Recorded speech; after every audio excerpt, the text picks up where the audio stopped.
सर्वप्रथम सगळ्यांना श्री स्वामी समर्थ। तर इथं जी काल पूजा मांडलेली होती ना मार्गशीर्ष महिन्यातली, तर ती पूजाचं मी विसर्जन करून दिलेलं आहे। आणि जे पूजेमध्ये मी भांडे घेतलेले होते, तर इथं कसे ते भांडे आता तेलकट झालेले, म्हणजे दिवे समया। तर मग ते इथं म्हटलं चला आता हाताहात घासून पण घेऊ। आता 2 दिवसांनी ना नवीन वर्ष सुरू होणार। आता 2च दिवस बाकी आहे। तर आपण येणाऱ्या वर्षामध्ये काय करायला पाहिजे, तर तेच मी तुम्हाला इथं ह्या व्हिडिओमध्ये सांगण्याचा प्रयत्न करते। तर आपल्या घरामध्ये काय करतो आपण, ज्या वस्तूचं आपल्याला कधी कामही पडत नाही तरी त्या वस्तू आपण आपल्या घरामध्ये जपून ठेवतो। तर अशा वस्तू ज्या वस्तू जाळण्यासारख्या असतात तर त्या जाळून टाकायच्या, ज्या वस्तू विसर्जन करण्यासारख्या असल्या तर त्या विसर्जित करायच्या। आपण काय करतो, घरामध्ये रद्दी ठेवतो, अडगळीचे सामान ठेवतो, म्हणजे काही वस्तू ठेवतो। आपल्याला त्या वस्तूचं कधी कामही पडत नाही तरी आपण त्या वस्तू अशा जपून ठेवतो। तर ह्या वस्तू घराबाहेर काढायच्या आणि त्या विसर्जित करायच्या, नाही तर मग जाळून टाकायच्या। घराची साफसफाई करायची आणि घरामध्ये खराब झालेला झाडू टाकून द्यायचा। आपण जे चपलांचं स्टँड असतं तर त्याच्यामध्ये आपण काय करतो की आपण कधीही त्या चपला घालत नाही तरी आपण त्या जपून ठेवतो की आपल्या कधीतरी घालण्याच्या कामात येणार, पण त्या आपण कधी घालतच नाही, त्या तशाच पडून पडून त्याच्यावरती धूळ जमा होते, तरी आपण ते ठेवूनच देतो। तर अशा वेळेस त्या चप्पलसुद्धा आपण टाकून द्यायच्या। त्या चप्पल म्हणजे वापरणं चांगलेच नसतात, आपण त्या वापरतही नाही, कारण त्या तशाच पडून पडून असतात। तर काय होतं, मग आपण दुसरी नवीन चप्पल घेतो, ती चप्पल तशीच राहते। तर त्याच्यासाठी चप्पलसुद्धा विसर्जित करायच्या। बऱ्याचशा अशा गोष्टी असतात की आपण मुलांची औषध असते, म्हणजे बॉटल असतात औषधचे, तर ते औषध आपण असंच जपून ठेवतो। तर त्यातलं जे औषध आहे ना, तर जे चांगलं असतं ते ठेवायचं, म्हणजे त्याच्यावरची एक्सपायरी डेट पाहायची आणि ते एक्सपायरी डेटवाले म्हणजे जी एक्सपायरी झालेली ते औषध असे टाकून द्यायचे आणि जे चांगले असले तेच ठेवायचे। अशा बऱ्याचशा गोष्टी असतात की आपण आपल्या त्या नवीन वर्षात म्हणजे विसर्जित करायच्या असतात आणि चांगल्या गोष्टी घ्यायच्या असतात। तर आपण देव्हाऱ्यात पण काय करतो की आपल्याकडं असे काही फोटो असतात, काही पोथ्या असतात, काही वस्तू असतात की त्या आपण तशाच ठेवून देतो, म्हणजे बरेचसे फोटो खराब होतात। तर ते आपण काय करतो, एखाद्या मंदिरात ठेवतो, तर ते मंदिरात नाही ठेवायचे, त्याच्यापेक्षा ते वाहत्या पाण्यात विसर्जित करायचे। तर ते देव्हाऱ्यातले जे ठेवलेले पुस्तकं असतात त्याचा आपल्याला म्हणजे तुटले फुटलेले फाटलेले असे जे पुस्तकं असतात ना, तर ते पुस्तकंसुद्धा आपण विसर्जित करून द्यायचे। तर हे कसं मी हे दरवर्षी करत असते, जेव्हा नवीन वर्ष सुरू होण्याचं असते ना, तर त्याच्या अगोदर मी हे सगळं करत असते। पण आता फर्निचर झाल्यामुळं मी जास्त दिवस म्हणजे ते आवरून काही जास्त दिवस झालेले नाही, तर त्याच्यामुळं मला त्या वस्तू काढता आल्या नाही तर मी तुम्हाला ते म्हणजे डिटेल त्याचा व्हिडिओ तुम्हाला दाखवला असता। तर अशा बऱ्याचशा वस्तू असतात आपल्या घरामध्ये, काही वस्तू अशा असतात, तुटलेला कप, फुटलेला कप, चिरलेले भांडे, ते सुद्धा आपण टाकून द्यायला पाहिजे। ते पण आपण आपल्या स्वयंपाकामध्ये म्हणजे वापरण्यामध्ये कधीच घ्यायला नाही पाहिजे, कारण त्या वस्तू अशुभ असतात तुटलेल्या फुटलेल्या। तर अशा बऱ्याचशा गोष्टी असतात, तर हे नवीन वर्ष सुरू होण्याच्या अगोदर आपण ह्या गोष्टी करायला पाहिजे। तर चला, इथं तुमच्याशी बोलता बोलता मी तुम्हाला खूप काही असं शेअर केलं की आपण नवीन वर्षात काय करायला पाहिजे। येणारं वर्ष सगळ्यांसाठी भरभराटीचं, आरोग्याचं, सुख समृद्धीचं आणि तुमच्या मनात ज्या काही इच्छा असतील त्या पूर्ण असे मी स्वामीचरणी प्रार्थना करते। तर चला, इथं आहे ना मी बेसिंग कशा पद्धतीनं साफ करते तर हे दाखवते तुम्हाला। इथं माझे देवाचे भांडे घालून झालेले, पण एकदम हे व्हाईट कलरचं बेसिंग आहे ना, तर हे कशा पद्धतीनं साफ करते मी 2-3 वेळेस म्हणजे चांगले ते घासून पाहिलं, त्याच्यावरती वेगवेगळे लिक्विड वापरून पाहिले, पण ते बेसिंग काही पाहिजे तशा पद्धतीनं साफ होत नाही। कारण हे बेसिंग आहे ना लवकर तेलकट होतं आणि दररोज आपल्याला बेसिंगला हात मारल्याशिवाय आपल्या मनाला समाधान होत नाही। म्हणजे भांडे घासले की असं वाटतं आपलं एक भांडं घासायचं राहिलेलं आहे, ते म्हणजे बेसिंग।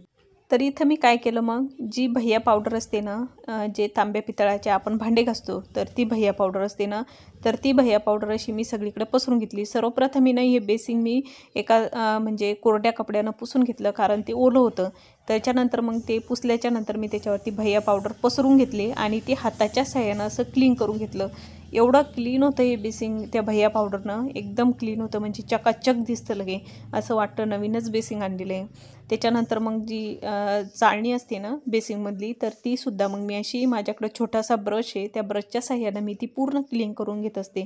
त्याच्यातून काय होतं, मग पाणी व्यवस्थित जातं आणि ते म्हणजे जी चाळणी ना तर ती पण स्वच्छ राहते। तर इथं तुम्हाला दिसलं असेल बेसिंग एकदम क्लीन झालेलं आहे। माझं तर नुसतं बेसिंगच व्हाईट कलरचं आहे, बऱ्याच ताईंचं आहे ना किचन ओटासुद्धा म्हणजे पूर्ण ग्रेनाईट असतं ना ओट्यावरलं, तर ते व्हाईट कलरचं असतं। तर अशा वेळेस काय करायचं ताईंनो, तुम्ही ना भैया पावडर अशी सगळीकडे पसरवायची व्हाईट कलरच्या ओट्यावरती आणि अशी हातानं ती म्हणजे चोळून घ्यायचं. एकदम ओटा तुमचा क्लीन होतो, म्हणजे चकाचक ओटा होतो. तुम्हाला घासण्याची गरज नाही आणि काहीच करण्याची गरज नाही. तर चला, इथं बेसिंग तुम्हाला दिसलं असेल एकदम स्वच्छ झालेले. तर चला, मी आता देवाचे भांडे तर घासून झालेले, पण माझी देवपूजा करायची बाकी. तर चला, मी आता देवपूजा करते.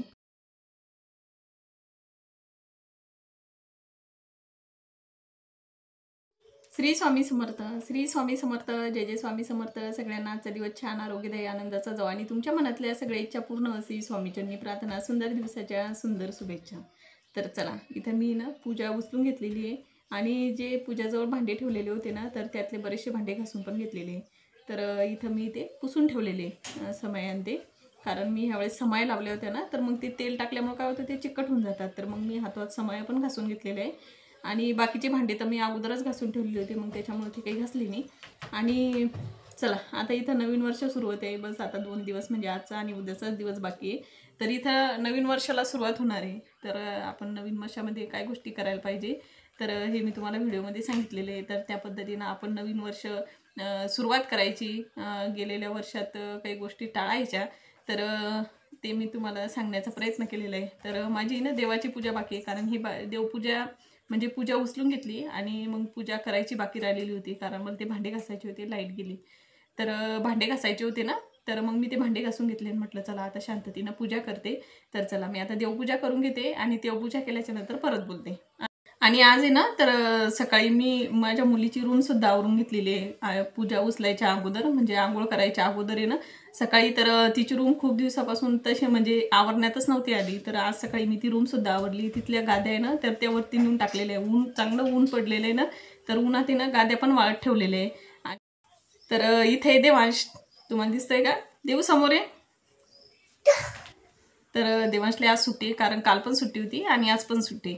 तर चला, मी रूम दाखवते तुम्हाला मी कशा पद्धतीने, म्हणजे वरच्यावरच आवरलेली, जास्त काही आवरायचं काम नव्हतं. कारण मी आता जेव्हा ते फर्निचर केलं ना, तर तेव्हा जे सामान आपल्याला कामाचं नव्हतं, म्हणजे जे सामान आपलं बिनकामाचं होतं, ते सगळं सामान मी टाकून दिलेलं आहे. कारण ते सामान आपल्या घरामध्ये ठेवणं अशुभ असतं. तर मी ते पूर्ण सामान आहे ना दिलेलं आहे. पण तिची रूम आहे ना खूप धूळ झालेली होती. मी त्या रूममध्ये कसं जास्त जाण्याचं कामच नाही पडत. गेले तर देवांचे पप्पा फक्त तिथं अभ्यास करायला जातात, नाही तर मग त्या रूममध्ये कसं जाण्याचं कामच नाही पडत. तर मग एवढी धूळ झालेली होती म्हटलं, आणि गाद्या तिथं कोणी झोपतही नाही.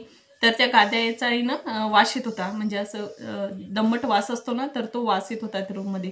तर मग मी त्या गाद्यावरती टाकलेल्या आहे. पूर्ण रूम क्लीन करून घेतलेली. जवळपास मला 1-1.5 तास लागला ती रूम पूर्ण क्लीन करायला. दाखवते मी तुम्हाला तसं व्हिडिओमध्ये. तर चला, मी आता पटकन देवपूजाही करते. तर चला तर हे बघा, इथं पूर्ण रूम आहे ना, ही मी क्लीन करून घेतलेली आहे. इथल्या गाद्या आहे ना पूर्ण वरती नेऊन टाकलेल्या. बाहेर एकदम कडक ऊन पडलेले. हे बघा, खिडकीतून दिसतंय का तुम्हाला?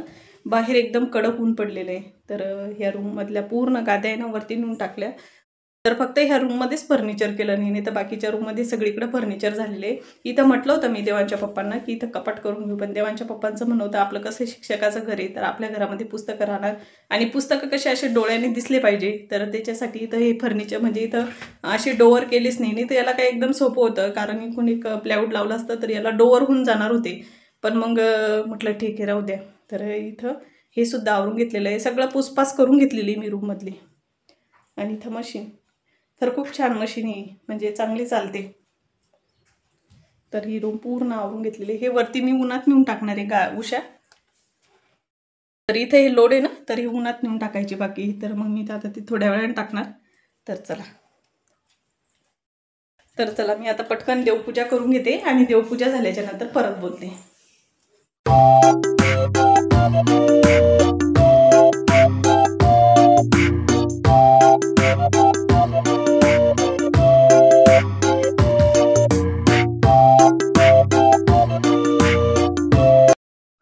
देवपूजा झाली आणि माझं आणि देवांचं दोघांचं जेवण झालं. आणि जेवण झाल्याच्या नंतर ना मग मी इथं वरती आलेली होती गच्चीवरती. ज्या गाद्या वाळत टाकलेल्या होत्या ना, तर एकदम कडक ऊन पडलेलं होतं. तर म्हटलं एक साईड आहे ना पलटी मारून देऊ, म्हणजे त्या साईडला पण ऊन लागते. तर इथं मग मी गाद्या पलटी मारून दिल्या आणि बेडशीटसुद्धा धुतले होते सकाळी. तर मशीनलाच लावलेले होते, नळ पण आलेले होते. तर मग इथं मी बेडशीटसुद्धा धुवून घेतलेले होते. तर म्हटलं बेडशीट आहे ना वाळून झालेले होते. तर इथं मग मी घड्या करून ठेवून दिलेल्या आहे. मी थोड्या वेळाने ते खाली घेऊन जाणार. त्याच्यानंतर मग मी खाली आले. खाली आल्याच्यानंतर हे म्हणजे हे शेंगदाणे ना तर गावाकडून शेंगा आणलेल्या आहे. तर त्या शेंगा फोडल्या. 2-3 दिवस झाले म्हणजे थोड्या-थोड्या फोडत होते. तर त्याचे एवढे मोठे शेंगदाणे काढले आणि म्हटलं चला याचा थोडासा शेंगदाण्याचा कूट करून ठेवू. कारण काय होतं सकाळी खूप घाई होते. देवांच्या पप्पांना 8 वाजताच त्यांच्या हातामध्ये टिफिन द्यावा लागतो ना, तर मग शेंगदाण्याचा कूट करून ठेवलेला असला की मग आपल्याला भाजी करायला एकदम सोपी जाते आणि त्यांना शेंगदाण्याच्या कुटाच्या भाज्या खूप आवडतात. तर इथं मग करून ठेवला आहे एकदा कूट, एक डबाभर की मग तो म्हणजे भरणीभर की मग ते आरामात 10-15 दिवस पुरते. तर मग वेळ होता माझ्याकडं, तर म्हटलं चला हे पण काम करून घेऊ. तर इथं मी हे शेंगदाणे ना चांगले कमी गॅसवर भाजून घेत असते आणि मग त्याच्यानंतर त्याचा कूट करते. पण आता मी हे शेंगदाणे म्हणजे थंड होऊ देणार, त्याची साल काढणार आणि मग त्याच्यानंतर त्याचा कूट करणार. तर चला इथं शेंगदाणेसुद्धा भाजून झालेले. तर चला ताईंनो, इथं मी आता शेंगदाणे थंड होऊ देते. तर चला आजचा व्हिडिओ इथंच थांबवते. आय होप तुम्हाला माझा आजचा व्हिडिओ आवडला असेल. व्हिडिओ आवडला असेल ना, व्हिडिओला नक्की लाईक करा. भेटूया पण अशाच एका छानशा नवीन व्हिडिओमध्ये. तोपर्यंत तुम्ही स्वतःची काळजी घ्या. श्री स्वामी समर्थ. जय जय स्वामी समर्थ. श्री स्वामी समर्थ.